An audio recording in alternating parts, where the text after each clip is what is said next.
All right. So does everybody see my screen? Okay. So I think everybody here has attended in the past. Have you attended, Amanda? I think you have. Yeah. Okay. So you kind of know the lay of the land. This one is, I feel like, the first topic where I don't feel like I have a lot of information kind of coming in. That's why I wanted to have this discussion. So I sent out the slide deck in advance just to share what I had gotten off Perplexity AI.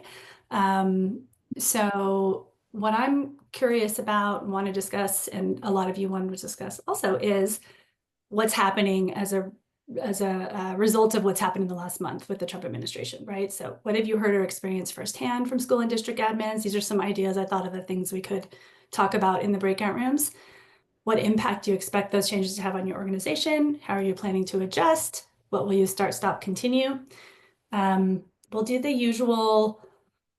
Actually, I guess it's open to the floor. Do you guys think we should just have one discussion with this group or go into breakout rooms? So let's say those who vote for breakout rooms, raise your hand. I'm going to abstain because I don't actually know what's better or worse my first time. So I'm going to abstain in this case. Okay. Everyone else And who wants to stay in the main group?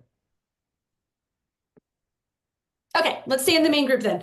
No breakout rooms, which works for me. So the things that I have seen, or like I said, when I use Perplexity, I was like, I don't know if you guys know about Perplexity, but it does deeper research and it scans all media articles, mentions, things like that. So it's a little deeper than ChatGPT or Gemini, and I just discovered it last week. And so just sharing kind of the things that Perplexity summarized. I think you guys already know about all this stuff, but we have the executive orders to eliminate DEI, the freezing of federal funding, ending the race-based programs, the threat to risk federal funding if you mention DEI. We have the immigration and customs enforcement, how school and districts are reacting to that. And then what Perplexity said was, and this is something I have experienced, not firsthand, but through my niece and nephew's district, is noticing that districts are rejecting some of the policies and saying, threaten us all you want, we're not going to get rid of the DEI initiatives, that they're reaffirming support, holding workshops on immigration, kind of telling parents what their rights are. And basically that school leaders are facing a bunch of, shifting policies and changes like during COVID, and that this is what they're doing as a result. So looking into just spending freezes, flat funding, only spending on health and safety, expecting increased lawsuits from parents, being cautious about counting on federal grants, trying to rely on state budgets, even though state budgets are also getting cut, and basically, preparing for uncertainty, which is pretty general. I think the other thing I had. Sorry, I cut you off. I was going to say these were all the hypothesized things that I expected would be happening. But I'm glad to hear that they're by and large saying, well, you can threaten me all you want, but we're not changing on our values. Well, yeah, we'll see what the group says. These are the quotes that Perplexity had pulled out from articles from superintendents, things about just it being alarming. It's going to impact health and safety. It's going to impact our most vulnerable students. We'll have devastating effects. This is not what we want. This is going to have a reduction in service, reduction in improvements. So that sets the stage. I'm going to stop sharing. Everyone is welcome to add notes to this doc, and it's also being recorded. And actually, this one will transcribe because we're not going into breakout rooms. One of the annoying parts about breakout rooms, even though they're great, is that they don't get recorded and they don't get transcribed. So let's open the floor. What have you experienced or firsthand or hearing from school and district leaders? And I'm happy to take notes. I spoke with oh, sorry, Chris, you want to go first? Oh, no, you go first, please. I spoke with a district leader earlier today, actually, that said that he usually doesn't find out about his Title I funding in Georgia, in case relevant and helpful to anyone, pretty rural Georgia, that he usually doesn't find out about his Title I funding until September. And so he's feeling really unsure of what to expect in that regard, because that's a very late time to be finding out that you will not have nearly as much funding as you previously had, or perhaps as you anticipated. So I know that's not necessarily related exactly to whether or not he will have budget cuts, but I think it's timing wise a little certainly relevant in a marketing perspective to know that they may not know the answer to that in actuality until September. And did he say what he was going to do as a result of that? Yeah, I mean, so I was talking to him about a supplemental. I work fractionally for a company called OCO. We have an intervention tool that we use in intervention blocks for math small groups. And, you know, he's looking at a 3-year purchase, but he's like, I don't even know what, but this would come out of my Title I budget, and I'm not even sure what that is. So he is definitely looking for much lower cost solutions. Given that that uncertainty. Mm-hmm. So I'll just add to the group. So I don't have any insights whatsoever in terms of school leadership or any of that, unfortunately. But I will give you some insight into why I care about this issue. And that is I'm working on a project to help our most vulnerable populations, people with disabilities in particular. So this kind of puts us smack dab right in the middle of this whole challenge. And I mean, honestly, I'm not really a sales and marketing person per se. And for me, it feels like I don't know how I should be adjusting to this. I think it's an impactful mission, though. Like, I think that people with disabilities have always got on, well, this might sound strong, but I think have always gotten the short end of the stick in our society. And it's unfortunate because under Trump, it's only getting worse. So I don't know whether I should just cry or give up or how to actually word on this. And that's where I am, you guys. Well, I think you'll get some insight from this call. Yeah, Chris, what were you going to add? Again, I'm coming from a teacher perspective where I'm starting something new. I do keep in touch with my former colleagues and employers, 13 years in a Title I K-8 district out here in Phoenix. And there's still, just to say that, it doesn't seem like they're reacting yet. They're closing schools out here in Arizona. A lot of urban higher poverty districts are. Some reductions in force, how this does with, this is more about spending. And, but they still have Title I funded positions, specialists, behavior interventionists. My former employer is not, in fact, they're looking to hire next year. This is after contract negotiations just concluded with a raise. So, and the board just flipped, which I was active with our union. And so I know who's on the board, and it's not a teacher friendly, or shall we say, they don't want to spend a lot of money, and they're spending money, or they plan to. And so I'm very skeptical. I'm very worried, but I don't see the reactions aside from some state budget issues. Anybody in Arizona, one district went nuts with spending and they had to be taken over. But I don't, in relations to spending, I don't see it happening yet. In fact, my former employer, 25 schools, they're closing some schools, but they're still not riffing, nor are they cutting back on hiring, if that helps. Yeah. Do you think there's any like state so I'm so sorry, I didn't mean to interrupt anybody, but like one of the thoughts that I had was maybe some of this will be buffered at the state level with additional funds. Does anyone see that or have any insight into that? Or maybe I'm just being a blind optimist. I can talk a little bit to that, not a lot, but a little bit. I've been looking into some of the bigger states in terms of what their proposed budgets are for 25, 26. And also some of the governors do about this time of year, they do a state of the state where they talk about what's going on in their state overall and where their budget priorities are. I think that some of the states are planning to pick up the slack, if you will, but I still think that they're uncertain and that the budgets that are putting forth are just proposals right now. None of them have passed through their state legislature, but I have seen some increases being proposed. That's good insight.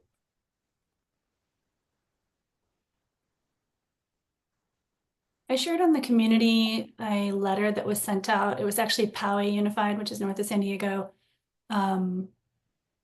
both from the district and then also to the high school, about how they were not going to allow ICE to enter campuses and they were here to support students. I feel like that's what I'm noticing the most is superintendents putting out communications saying, don't worry, we're here to educate all children.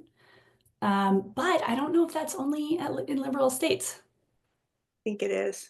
I saw one in Texas, though, that was kind of similar, like that they're protecting the kids from like ICE agents getting on buses with, expecting little kids to have proof of citizenship on them when they're on a field trip, So I did see it even in Texas, just in certain places. So I was wondering, like now with this new executive order about English only, like, is that going to lead to cuts in the ELL areas also for teachers that specialize in that and for programs around ELL? It just doesn't seem like the administration really wants to help people learn English. They just want them to know it automatically. Tell me more about that. I haven't heard about that. He just signed it last night or today. Making English the official language of the country. I mean, a lot of states have that already, but when it comes from the federal government, it might have implications around funding, anything that's related to federal funding around those entitlements. Honestly, the federal government is moving way too quickly at this moment to keep up with everything. I didn't even hear about this news either. So this is going to, can you explain this further? I feel like I'm it's just an executive order, like, the 4 million other ones, making English Trump is very anti anyone not speaking English. And so he made it the official, or if the executive order can do that, whatever an executive order can do, making it the official language of the country.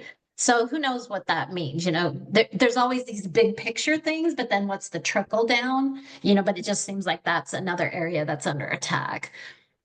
It seems like that would impact our dual language schools and our bilingual schools. But my question being, for our multi-language learners where we are working to build language and whatnot, what is that impact going to be to them? Or will there be? Right. Yeah. Does that include like foreign language in high schools? Probably not, honestly. Yeah, probably not, but who knows? Yeah. Maybe it's okay for us to learn a second language. We just don't want to. But all classroom instruction has to be in English. Well, that's how it is in the states that have had that. Yeah. Yeah. Many of the states have written within their graduation requirements that you have to have X number of world language credits. So even if the federal law does that, the graduation requirements at the state level would need to change in order to peel back all. Well, but it's a good question about that's what language are they learning in? Yeah. But and I wonder what it'll do to the dual language models that are out there. Yeah, because there's so much research around how good it is for like in Texas, kids that are in kindergarten, if you're an English speaking parent, you put one of your kids in there, they're getting 80-90% of their day in Spanish.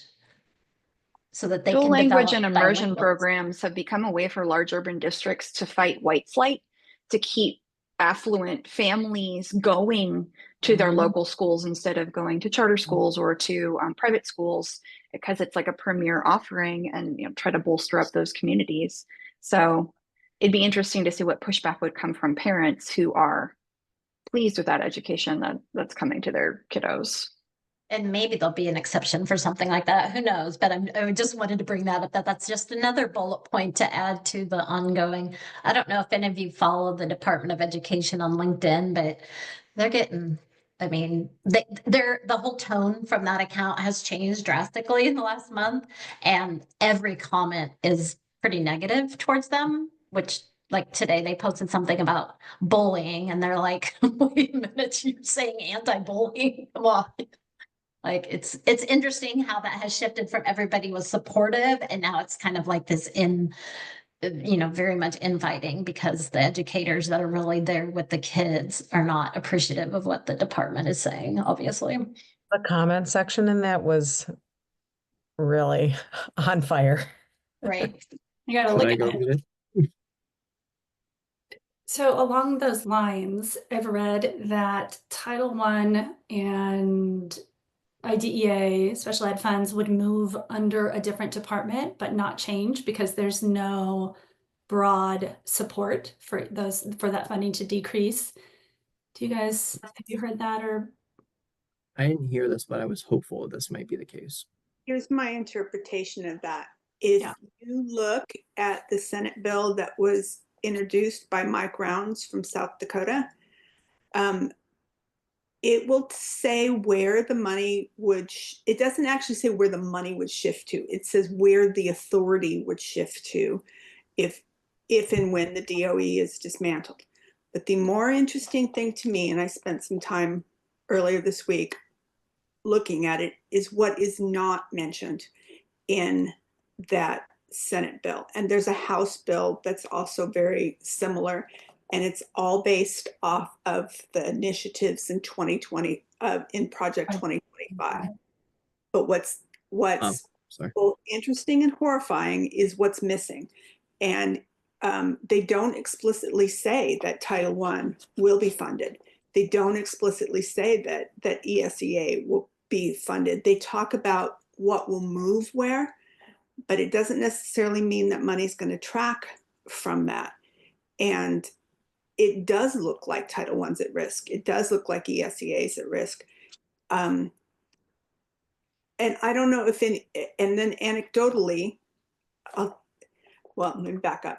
So in theory, although we have a president who's going a little cray-cray on us, in theory, those things would have to pass the House and Senate. They'd have to pass the Senate, right, to become a law.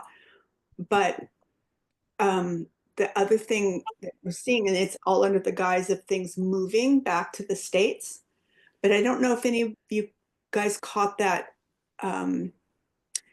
There was an interaction between the president and the governor of Maine. Did anybody see that? Yeah. Yep. Well, so what was interesting to me about this, and we know this president acts like this, is that basically for those of you that didn't hear it, it was a forum, and he said, hey, it's Governor of Maine in this group, because he was talking about education. And she said, I'm right here. And he said, so you know that if you continue letting transgender students participate in sports, you're not going to get any federal funding, none. So there's the way the Constitution is written, and then there's what Trump thinks he's doing. Seriously. Yeah. And then, but what it was interesting too, and he said, so are you going to comply? And she said, we follow state and federal laws. He started to say, I am the federal law, but he caught himself and said, we are the federal law. Are you going to comply? And she said, we follow state and federal laws. We'll see you in court. That was the other question I had. I feel like a lot of this is going to end up in court. Anyone have any opinions? Or honestly, at this point, we're blind speculating about what's going to be upheld. Any thoughts on this? I feel like hopefully if there's any justice in this world, the courts will save us from this. They should. The other question is, how do you guys keep your spirits up with all the stuff going on? It's a hard life in this, in the education world right now. Well, pretty new. It's only been 5 weeks. So I think we're still in a wait and see. It's never easy in education. So yeah, this is going to make it harder, but it's not like we were coming from, I mean, ESSER funds did make things a little easier, but it's always been hard. So I don't know. It's the nature of the beast. I would say, so I'm at Saga Education, and we are a nonprofit organization that does receive a lot of federal, not a lot, but like about a third of our budget is supported by federal grants, specifically the AmeriCorps program, which is also under attack, and as part of our go-to-market strategy has been to help districts apply for AmeriCorps programs to run their own tutoring. So it's a lot, and we are building a lot of different contingency plans. It's making us really change, deciding whether or not we want to continue to be that AmeriCorps program. We weren't always that way. It's certainly been a cost benefit for us, so our services are able to be cheaper than our competitors, somewhat because of that. So it's hard, but I think the one thing that has been helpful for me is being strategic about what we're doing, how we're investing, making sure that we are aligning to things that are less controversial.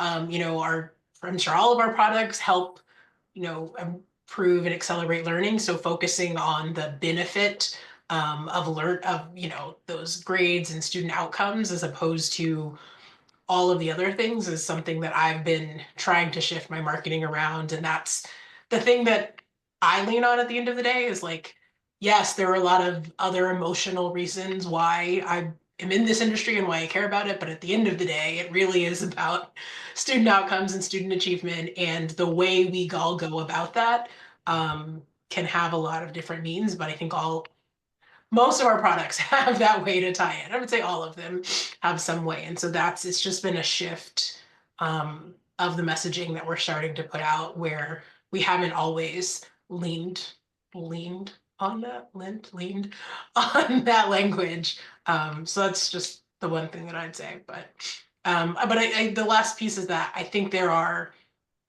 other ramifications of that federal funding loss that's not just the Department of Education. I'm assuming that there are a lot of other schools that have other buckets of federal money that could also be in jeopardy, just depending on how the federal government operates. So along that, when you talk about messaging, I think that's a great point, Nicole. Making sure I got your name right. I probably didn't. Please forgive me. When you talk about messaging, are you guys in general, are we adjusting the messaging to be less DEI focused and more inclusive, getting rid of the DEI component completely, or how are you balancing this? Because I'm just curious to understand this. We haven't, we've had lots of conversations about that. We have a task force that's looking at all of our content and language in the event that, we are asked to do this, but we're certainly not complying in advance of this. So that's one way we're going about it. I will say we are changing how we're positioning things moving forward.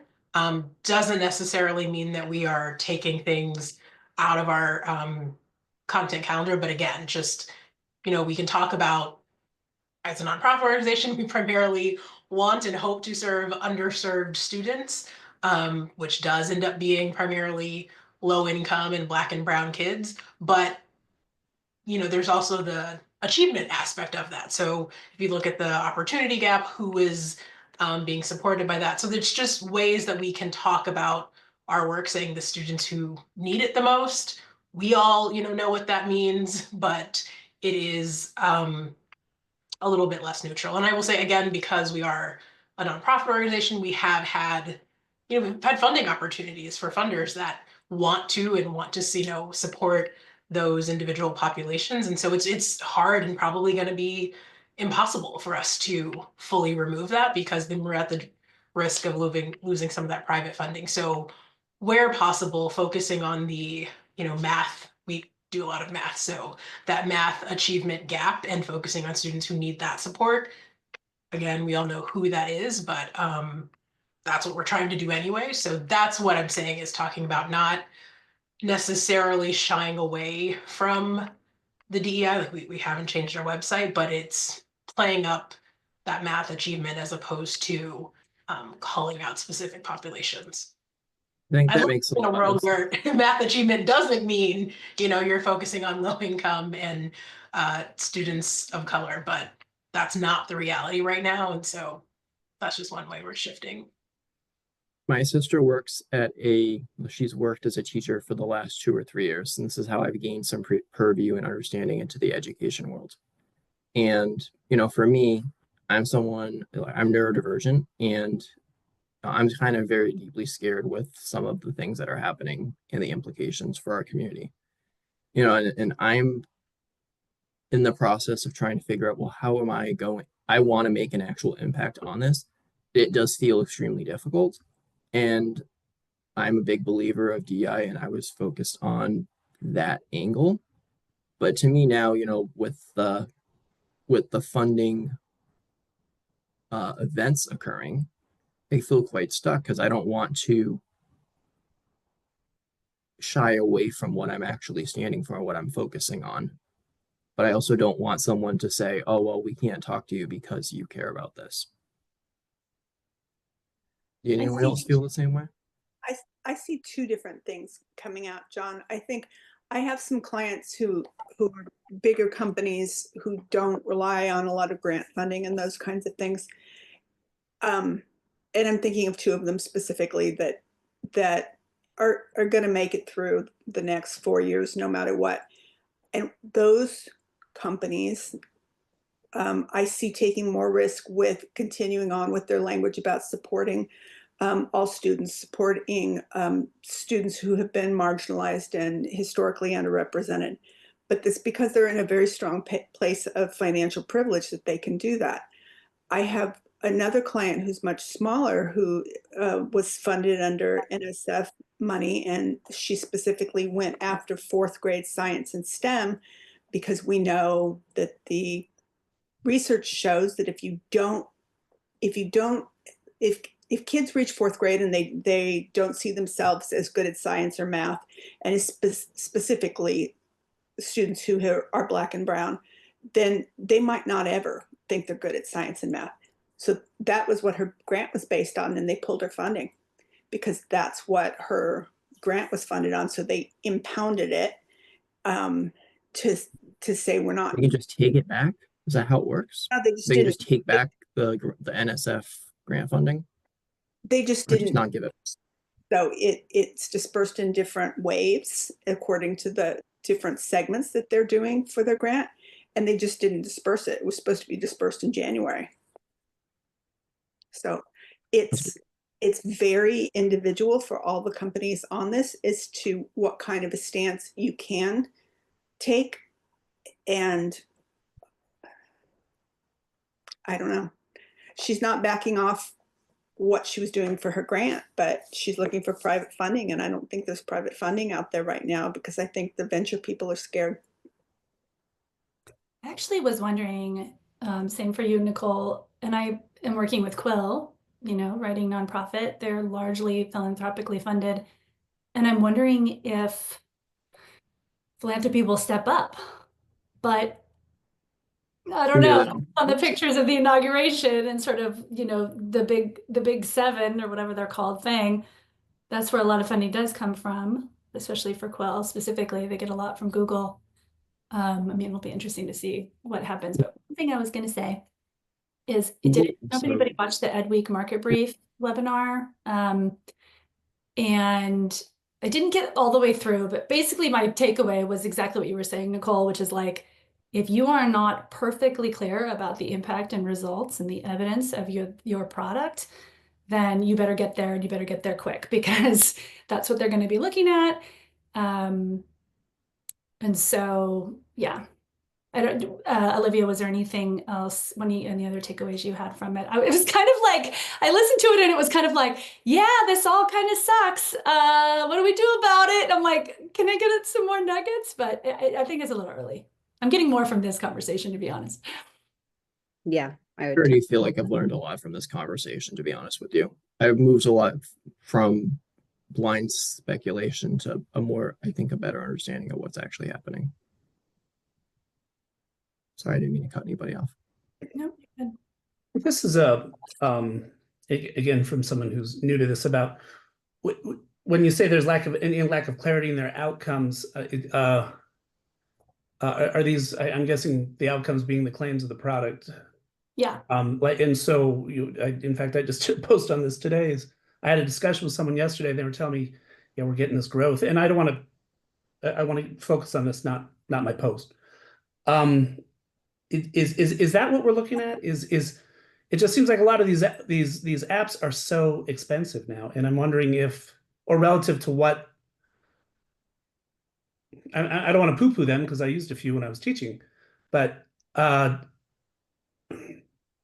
a marketing perspective and from a skeptical teacher, when I saw 20% growth, I'm already like, where, who? Good to be true. Yeah. And so if we're talking clarity, my clarity is, am I going to have Sunday scaries with this app, or is it going to help me? And I mean that and I know that's a vague thing. It depends on what you're teaching, depends on your admin, depends on your SES of your kids. I had 35 plus kids for 13 years, 6 hours a day. So obviously there was a lot of stress. And so, I mean, my biggest issue, and again, I'm not selling an EdTech product, is not issue. I don't want to, I'm not complaining. Is, define clarity. Great question. And that's more of a rhetorical question that I think I'm trying to, that's why I'm here actually, is like, I think it comes down to who you're selling to. So if it's an individual teacher license and you're taking away their Sunday scaries and it's $5 or $10 a month, then you probably could have a good chance of selling that, but that's not usually how it's done. It's usually at the administrator level. So even if you do take away the Sunday scaries, but you don't have clear, demonstrable, randomized control study results, that's who I'm wondering is going to be at risk. However, I have seen every combination, a product that helps teachers and has no evidence grow like wildfire, and then the opposite too. So I know that's not helpful.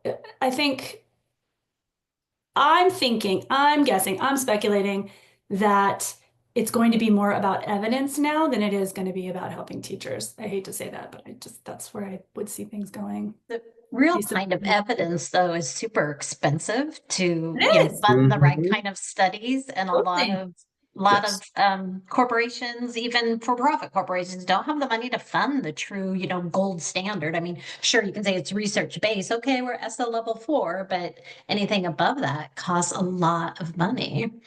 Are we talking longitudinal studies at this point? No.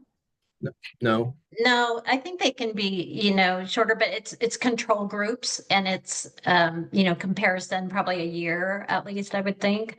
But that takes a lot to actually conduct the kind of study that's required. So just a little bit of a plug here. I'm at the beginning of this, and I want to have a meaningful impact on it. The thing is exactly what you're saying, right? About clarity and about evidence. Getting that evidence is hard. What do you do when you don't have the evidence and you want to get credibility first? I do feel like it is a relationship game. If you like somebody, you'll inherently trust them and take a flyer on them. If you don't like somebody, well, you are not going to do that, obviously. But how would you, do you guys have any suggestions as you put yourself into the new person trying to get in and not having a lot of options? Like, what would you do if you were in that bucket? This is not a direct response to your question, John, so I apologize, but I was going to say something to Dina before you spoke, so that's the only reason I'm not responding to you. I think the other thing that's difficult is that not only are they expensive, but a lot of times the funding for those studies come from the Department of Ed. So yes, You nailed great point. And a lot of it from Esper. Like Esper is Esper on the chopping block. There's a whole lot of different, like DOE exactly, right? Like a lot of those funding routes come from Department of Ed or come from like grants that are now honestly, I mean, even the funding freeze, the couple of weeks ago, Trump, or he who must not be named, depending upon which one we prefer, put out he wanted to just freeze all grant funding. And like that's like I think it's exactly right, right? The evidence in order to create that requires funding, and then that funding is being cut. So it is very much to me like a catch-22. Haley, it's interesting your comment about having, you know, being really clear on your impact. I think as we're moving forward in this new environment, you know, our superintendents, our stakeholders, our district leaders are really going to need to be accountable to all of our parents and our communities.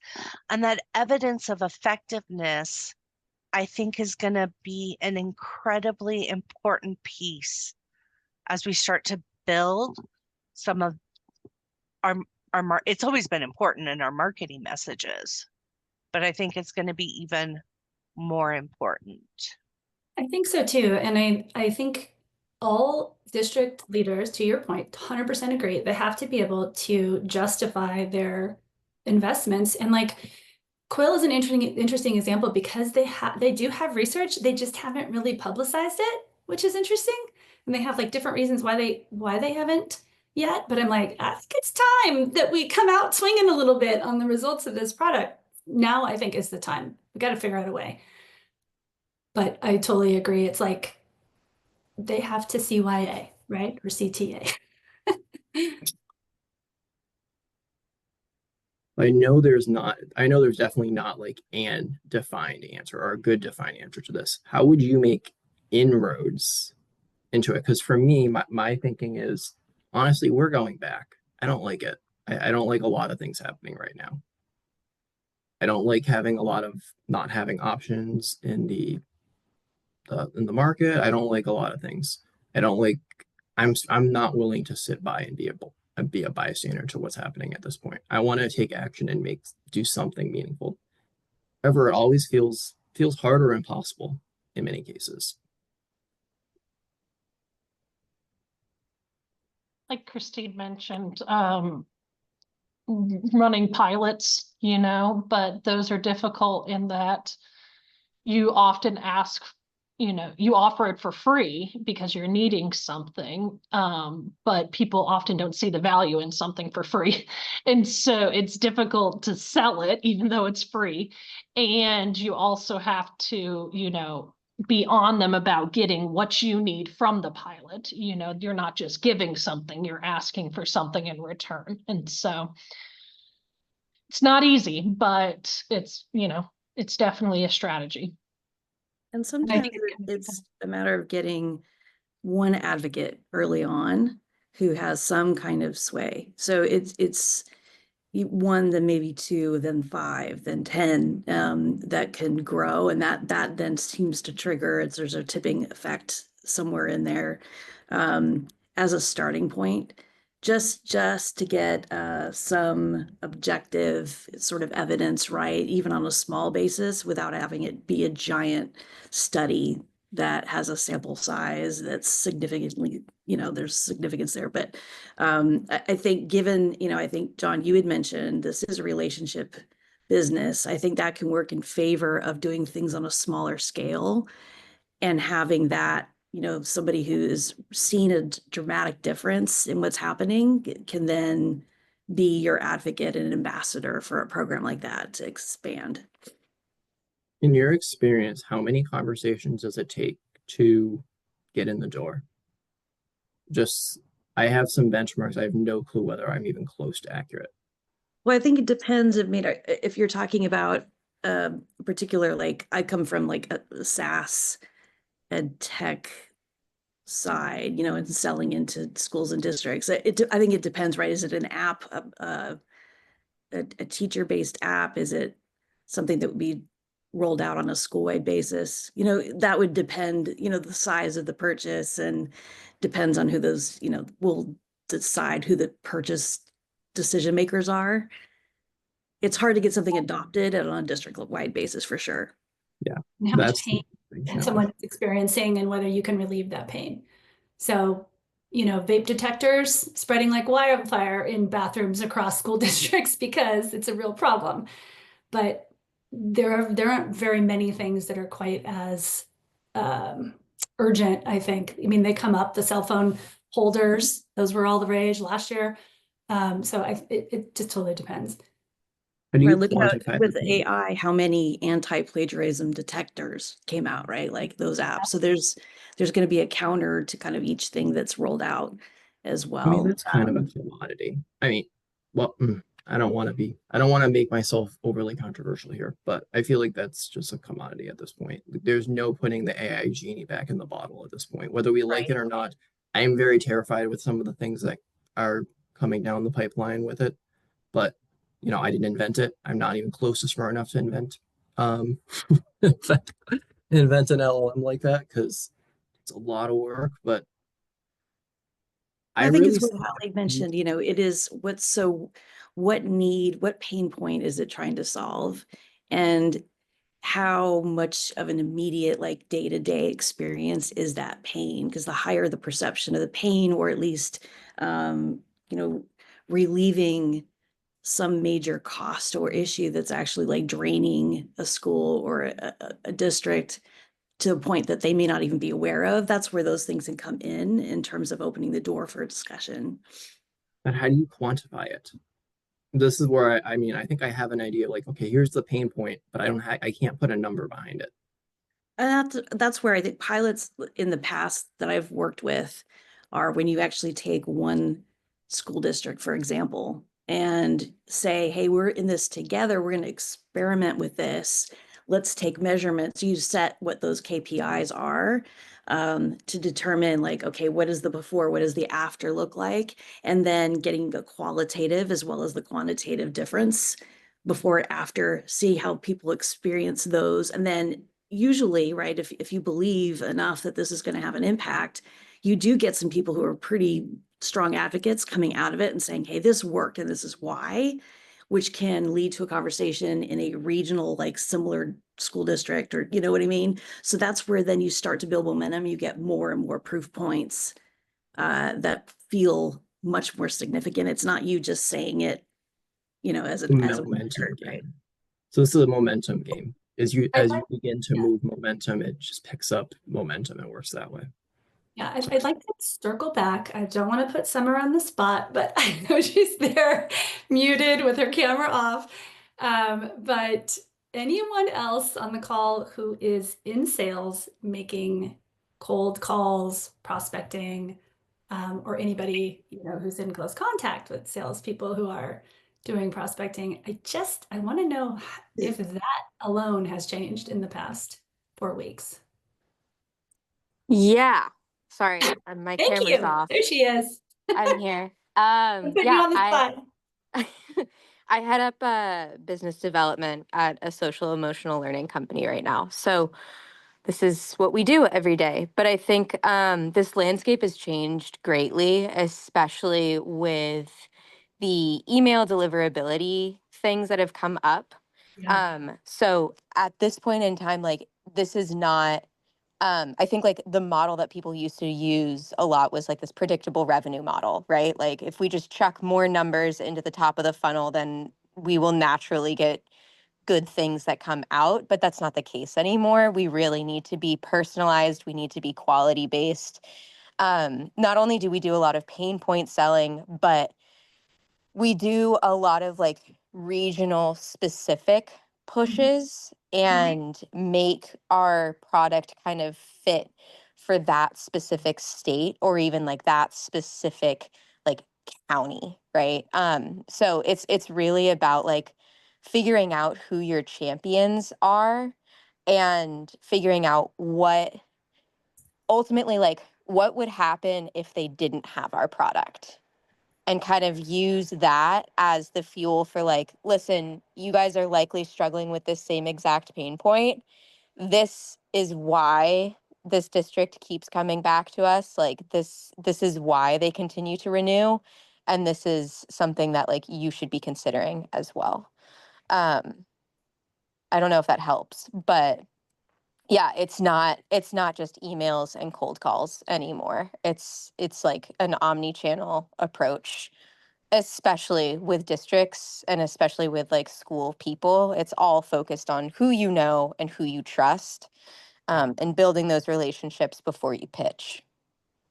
I know we've talked about this like just one-on-one. and this is a topic near and dear to my heart, but so you're out there pounding the pavement with the BDR group or SDR group, whatever it's called. Have you noticed anything like in the last month that has changed, or has it been kind of the same? I mean, I think like a big thing that we're just navigating now with this current administration is the volatility of fear right now, right? Like fear is such a it's such a tactic that this administration is using, and it works really well. Like we had a day where we typically book like, I don't know, I'd say like 10 to 20 meetings a day right now. And we booked like maybe 2 or 3 that day because it was the day that like they put that executive order out with title funding being frozen, and every single admin we were talking to was like, we can't meet with anyone right now. We have to go internal. So a lot of what we're doing right now is honestly like holding space for that fear and being extremely consultative. Like we've fully shifted the way that we sell our product now, especially like with places like California. California loves social emotional learning. They understand the value in it. So that's not the reason that we want them to talk to us. At this point, the reason we want them to talk to us is like, we know all about your crazy funding situation and we know how to navigate it and we will collaborate with you. So it's like, I think in this last month, fear has increased, ambiguity has increased, and therefore on our side of things, we kind of need to increase in our empathy and in our expertise to come alongside people as consultative. Summer, you having such a big, so it's interesting when you mentioned social emotional learning. I don't know if that would be potentially part of DEI or at risk of DEI, but it definitely. Oh, it is big time. Big time. Yeah, big time. Okay. That's quite unfortunate because I'm a big believer of social emotional learning. But how have you navigated this yourself? And what did you consider in determining how to navigate it? I mean, a lot of it comes down to positioning, right? I think like that's what's so important in this new space is, if we don't position as SEL, what do we position as instead? Yeah. Right. Yeah.